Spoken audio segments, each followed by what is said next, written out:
Hi, Ayla. Hi, How are you?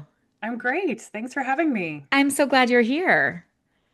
Tell me, Absolutely. and like, just tell me everything. Well, why don't you tell me about your connection to the women's wellness community, Mm. how it started, and then we can go from there. Yes. Okay. Well, I would say, it started probably almost 20 years ago when I first became a dietitian and got into this work. I am a registered dietitian by conventional background. I'm also a trained herbalist and trained in functional medicine and other integrative therapies. I've had kind of a winding career, but really, it was about, 5 years into my career that I took a counseling position at a local gym. It was one of many, many gigs as I tried to make it all work that I Yep. had. And at the time, I started being referred just by chance, women from a local IVF clinic.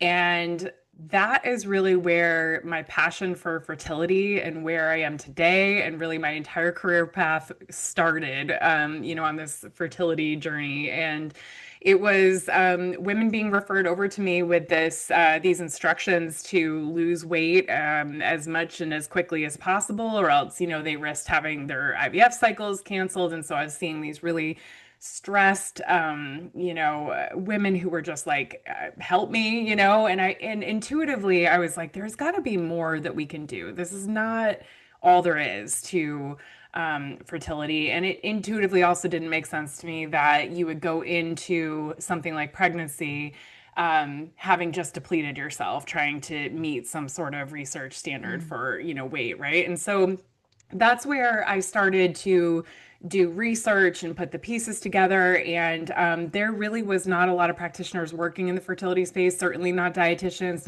even a lot of talk around nutrition and fertility at the time. It was mostly around weight loss, weight management, and its relationship to fertility. And so it was a lot of putting the pieces together and working with the person and the human in front of me. And that's kind of where it started. And from there, I grew a private practice that turned into a multi-clinician global private practice called Boston Functional Nutrition, where we specialized in women's health and infertility.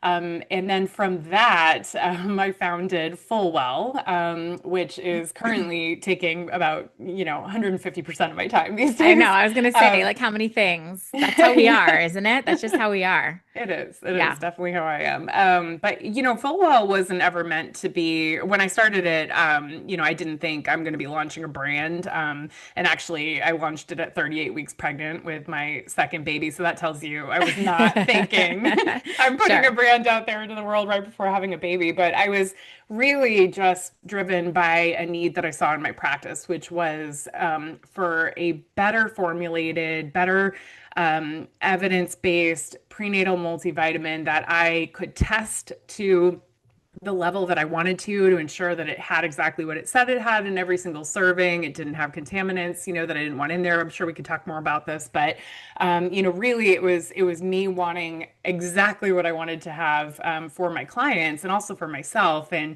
so it really all began with, and it was years prior to that, formulating a prenatal multivitamin. I put that out into the world very, very pregnant on a summer solstice, June 2019, just like it basically in Oh. a lawn chair with my laptop on my belly. And and then, it just from there, FullWell's really grown over the past 6 years, where, other practitioners and people have just appreciated the way we go about things and the formula itself. Amazing. So, and I feel like there are multiple products under the FullWell brand. So, what are all the Yes. products?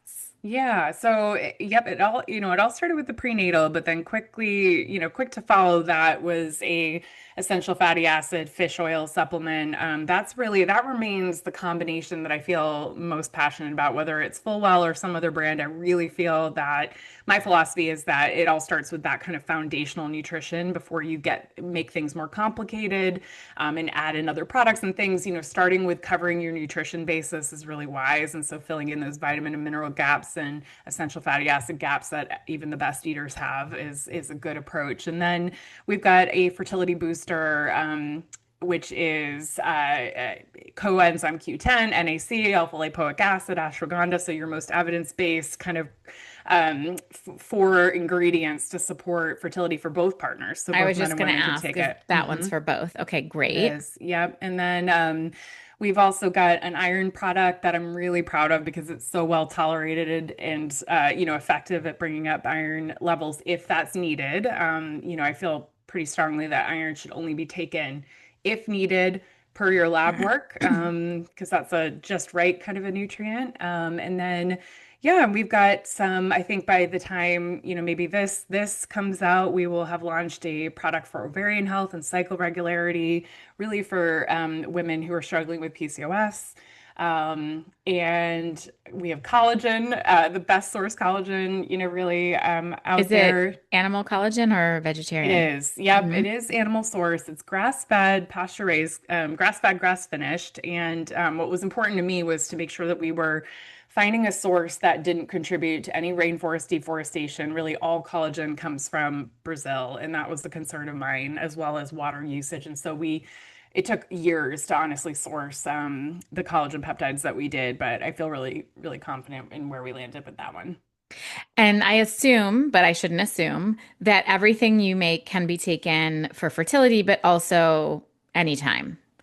Yes, absolutely. Postpartum, pregnancy, all of those Yes, and phases. in fact, we recently launched a women's multivitamin too to kind of meet general women's reproductive health needs and nutrient needs at any stage of life. So, but yes, any of the products are really meant from, I mean, as you probably would agree, I mean, ideally speaking, if you think that there's a possibility of wanting to have kids, at some point in the future, it's never Totally. too soon, right, to start like shoring up your No, nutrition I'm just status. like, if Yep. you're in your 20s and you're identifying as female, you should be on a prenatal for sure.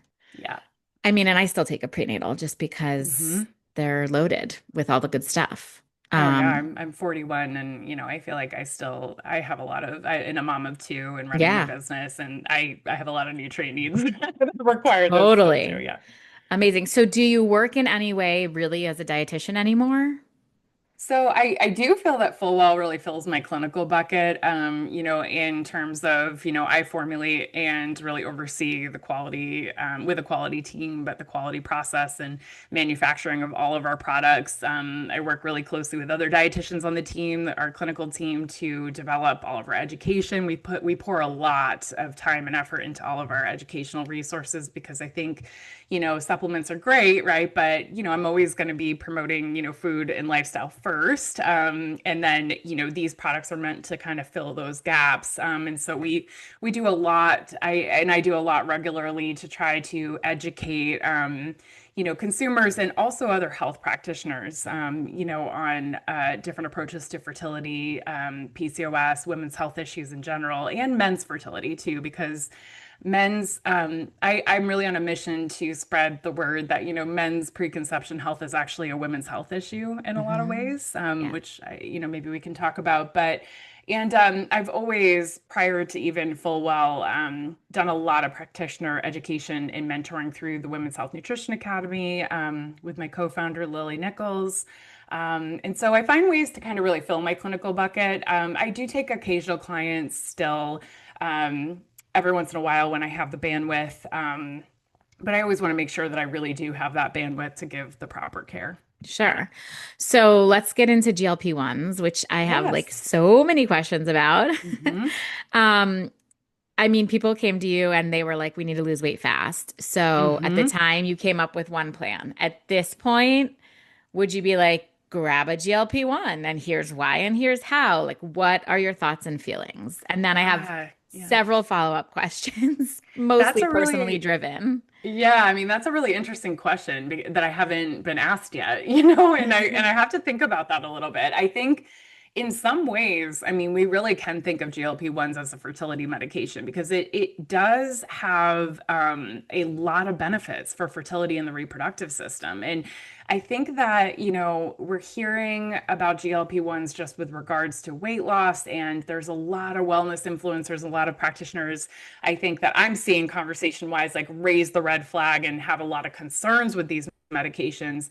But, I always look at things really objectively, right? And let's look at what the science says. What do these actually do? And the reality is, they can be a fantastic tool for fertility or for any stage of life for women, if you are not becoming depleted. And that's like really the big risk. And when you see really all of the negative side effects or impacts of GLP-1s that people may be concerned about can be traced back to becoming depleted in nutrients or not eating enough calories, not eating enough protein, right, and seeing lean body mass loss. But that can all be mitigated if you're paying proper attention, right, to those things. So Mhm. I think, what I'm really interested with GLP-1s. I mean, first of all, a lot of people are taking them, and that's the reality, right? We know that by 2035, we think about 1 in 8, people, with that mostly being women, will be taking a GLP-1 medication,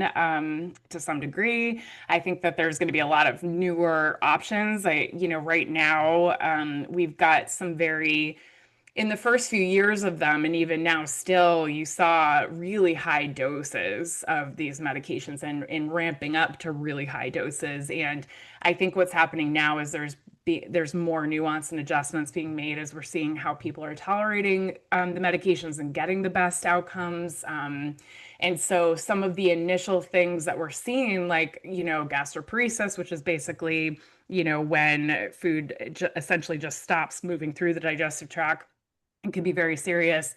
That again could be mitigated by proper dosing and not escalating too quickly, Okay, I with want to these break some of this medications. down already Okay. because I'm like, I'm like, right. I think personally, the fear is what I think about is the fear is like you're saying, and I just want to break it down for like us lay people.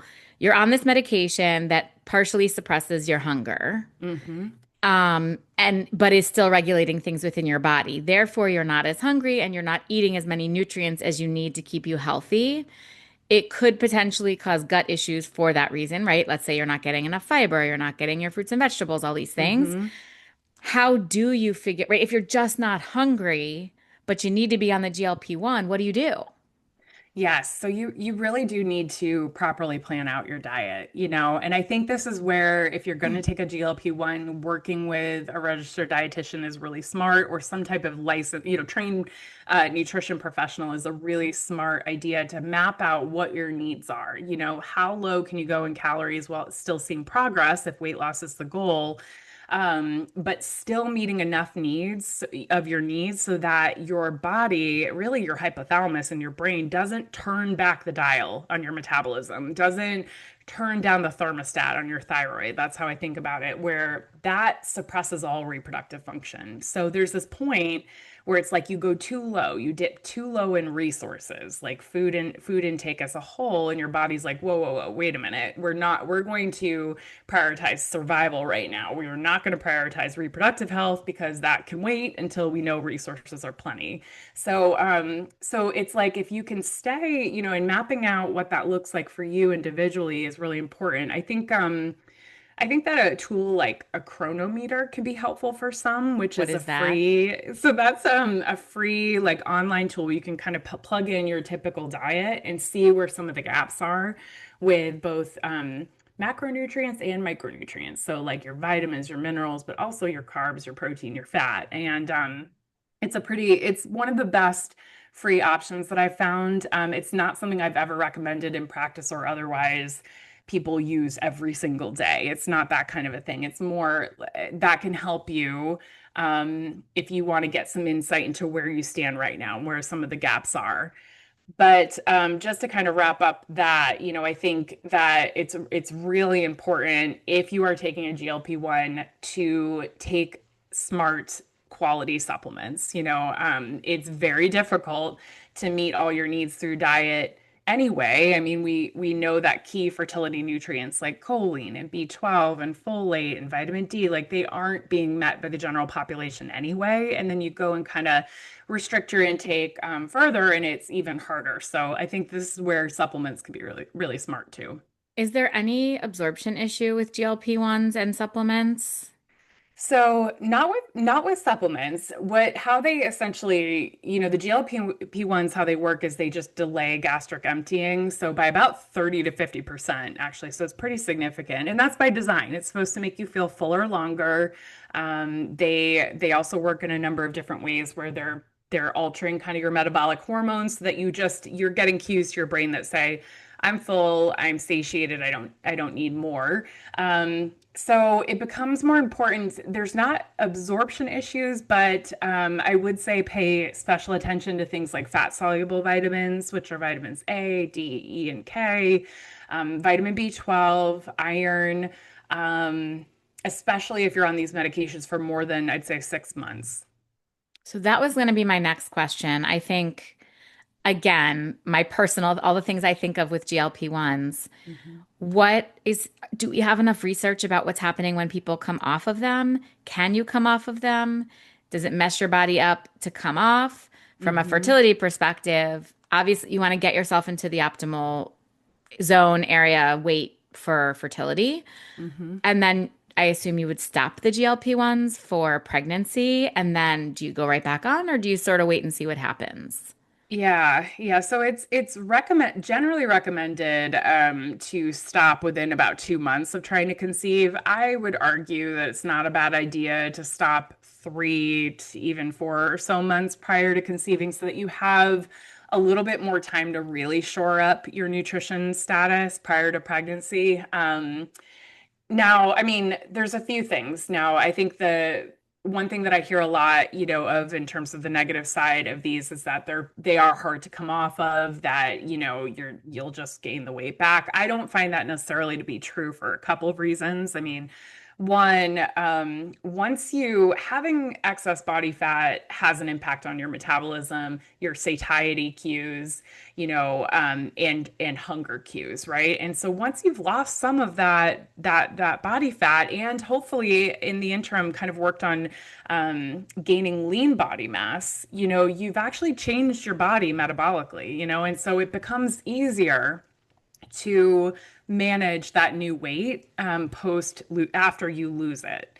And so I think it's not doom and gloom, like you have to be on these forever, or like you're gonna gain it all back if you go off it. But I think it comes down to how smart you are about when you are using them, and when you're on them, it's easier to make some of the changes and make the lifestyle changes and make them really habit, right, than it is Mhm. otherwise. And so I think you build some habits, you build some routine that will work for the long term while you're taking them, and it's much easier because with their support. And then afterwards, you've changed your metabolism, you've changed your entire kind of body composition, and I think if you maintain some of those habits, it's very doable to come off them. I also think that there's going to be options for like very low dose, things that maybe can be taken longer term that I don't necessarily have a problem with, because, they do have, this is, I guess we didn't talk about this initially, but, GLP-1s are something that our body produces naturally. It's something that our intestines and our digestive tract we make. It has a very potent anti-inflammatory effect on the entire body, and actually almost an antioxidant-like effect, which is what I think is really interesting for fertility and Mhm. reproductive health. And so I think we're going to see a lot of like off-label use for these, like where people are finding they help with asthma and allergies, they help with pot symptoms, they definitely, we already know, help with PCOS, even anxiety and depression that's more traced back to brain inflammation. So I think that we're just going to see more and more options and kind of like nuance for these medications come out in the future. Mm.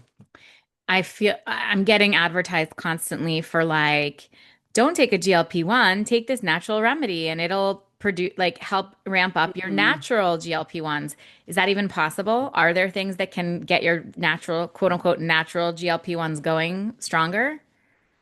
Yes, but like big asterisks. Mhm. It's the things that do that are essentially they're never going to, I just want to say it's basically like, and maybe you've covered this on the show, like hormone replacement therapy, right? Like, if you're taking external estrogen or progesterone versus trying to take herbs and supporting vitamins and minerals to produce your own body's estrogen, Mm. progesterone, like they're not one to one. You're never going to get to the same. It doesn't mean though that you shouldn't also support the body's natural production, right? So yes, and the things that help support GLP-1 production are generally not supplements, I have to say, and that's why you'll never see FullWell come out with something like that. But it's more fiber intake. It's supporting digestive health as a whole. That's where it's largely produced. And there's a lot of like probiotics on the market I'm seeing for this. There's a lot of different supplements, and I think that really it comes down to really nobody is eating enough fiber, and if you focus just on that, that would increase your GLP-1 production better than taking a supplement. Interesting. I have all these specific questions for you because you happen to have caught me on a day where last night I was in this like women's wellness monthly symposium that I do. And we Mhm. had this long talk about GLP-1s. And I was like, I'm going to ask all of these tomorrow. So thank you. Mhm. You're answering all of our questions. Um, Amazing. So let's switch gears a little bit into just general women's health. I know that you talk about the political climate and how Mhm. that is affecting women's wellness, health, choices, care. Where do you currently stand on those issues? Yeah, I think we're in a really alarming time, for women's health, and we all kind of need to be vigilant and really considering the broad impact. There's a lot going on and a lot of different aspects of this I think we could talk about. I mean, I think that some of the pauses and defunding of women's health research and research institutions, is really concerning to me because we already know that women are widely underrepresented in research, and that's a problem because then we just don't get the type of care that we really need and deserve, right? I think there's also a lot going on, and there has been now for the past several years, as we all know, around just truly coming back to the personhood statutes, right? And how that then impacts IVF and embryos and options for treatment. And for me, I really want to see options open to women and couples in general, not limited in any way. That's better for everybody. And we have a lot of data on that when women have choice, um, and options available to them, it's really best for all measures of society. And so I do feel very strongly about that, and I'm really concerned with what is really going on largely. And then I think the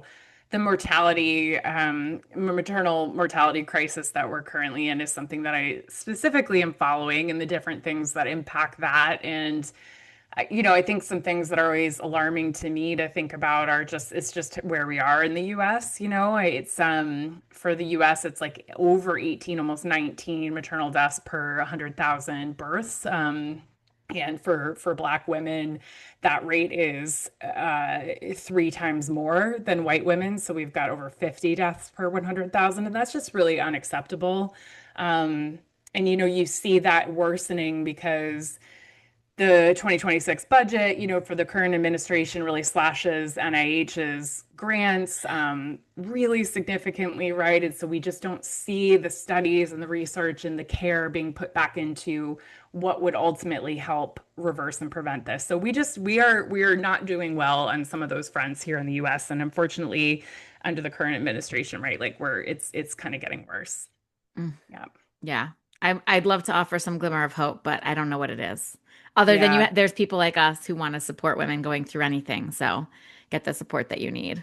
Yeah. Yeah, exactly. So I think, I think the biggest thing right now that I'm seeing, and I'm not an expert in this, but I think as long as we don't kind of check out, and we stay vigilant about this, and as women we advocate for each other and we advocate for this. I think that's what we can do at this point.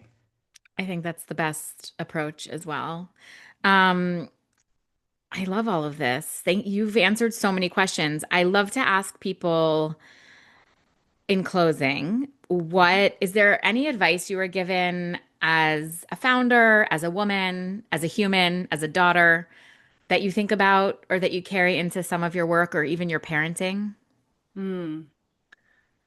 I let's see. I mean, I think there's been so many important people and mentors, and there's a group of women in particular that are in that I became connected to that are all kind of in the same space, in the wellness space, and I really rely on them. In fact, I think I would have quit everything a long time ago, just given how hard it can be sometimes in the roller coaster. Had I not had kind of this like sisterhoods, that I have.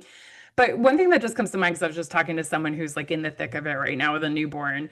And then I have, someone on my team who is talking about like her 2-year-old dropping naps, and just it just strikes me that, everything's a phase. And that's something that I've consistently come back to and taken really like peace in as simple as it really sounds and is, it always has brought me comfort that nothing's permanent. It's all a phase. It's always changing, right? And just knowing that you're not it's constantly moving and in motion, right? Has always helped me both in work and definitely as a mother. Yeah, I love that one. It's the reminder we literally always need. Mhm. Well, thank you so much for being here. We'll link out to all of your info, and I hope that people take a look at your brand. It's so beautiful. Oh, thank you for having me, Abby.